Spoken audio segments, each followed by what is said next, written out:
A two-bat price hike. I mean, Yeah. that is literally all it took for midnight panic buying to just sweep across Thailand. Right. And it escalated fast. Oh, incredibly fast. It turned into this drunken physical brawl over a spot in line at a gas station in Chiang Mai.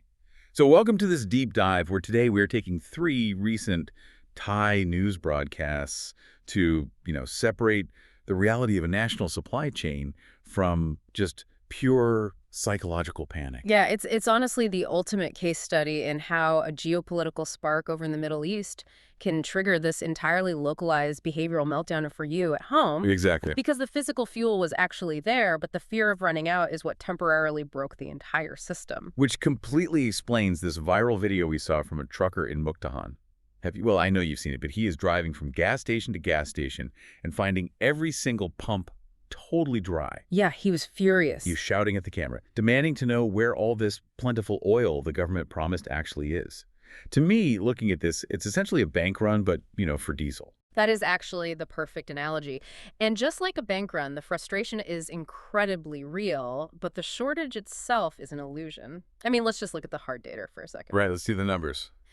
So before the Middle East conflict escalated on February 28th, Thailand's daily diesel demand sat around 67 million liters, and their production capacity comfortably handles 77 million liters. Okay, so they had a 10 million liter buffer built right in. Exactly. Which means that midnight panic buying must have single-handedly pushed demand way past that 77 million mark. Oh, it blasted right through it. It artificially inflated daily demand to over 80 million liters. Wow. Yeah, so the sudden terror of scarcity completely outstripped the distribution network's daily capacity, even though, like we said, the national reserves were totally fine. But wait, if the refineries are sitting on 77 million liters of fuel, where is the physical disconnect happening? Like, why are the pumps dry if the oil actually exists? Well, it comes down to getting the liquid where it needs to go. Because we're seeing footage from the Samet Sakan distribution depot where truckers are literally sleeping in their cabs for up to 5 days. 5 days, yeah. Even weirder, these massive tanker trucks can hold up to 49,000 liters.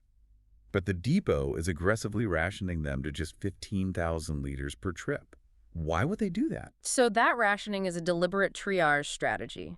By limiting each truck, they prioritize distribution over raw volume. Ah, I see. Yeah, I mean, think about it. It is much better to give 10 different gas stations a small amount of fuel to calm the local panic rather than let one single station hoard a full 49,000-liter delivery while all the surrounding towns go dry. That makes a lot of sense, actually. And the government did try to alleviate this by relaxing oil reserve rules. They allowed major refineries like PTT and Bangchak to increase production by 9%. I have to push back a little on framing this as just a temporary logistical bottleneck, though. Oh. Well, if we look at the government's economic maneuvers, the State Oil Fund, which exists specifically to subsidize fuel and absorb these exact price shocks, is currently 28 billion baht in debt. Yeah, that is a massive number. Right. That sounds like a systemic financial failure, not just a traffic jam of trucks. I mean, Prime Minister Newton just declared that the previous 33 baht price cap on diesel is officially dead. They literally cannot afford to artificially hold the price down anymore. You are totally right to point out the financial exhaustion. The government is essentially abandoning the subsidy shield and shifting back to raw market mechanisms. So what does this all mean for the consumer then?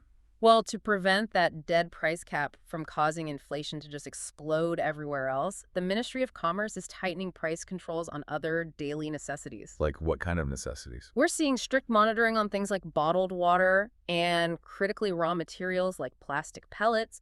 Those are highly sensitive to petroleum prices, and they're used in almost every consumer good you buy.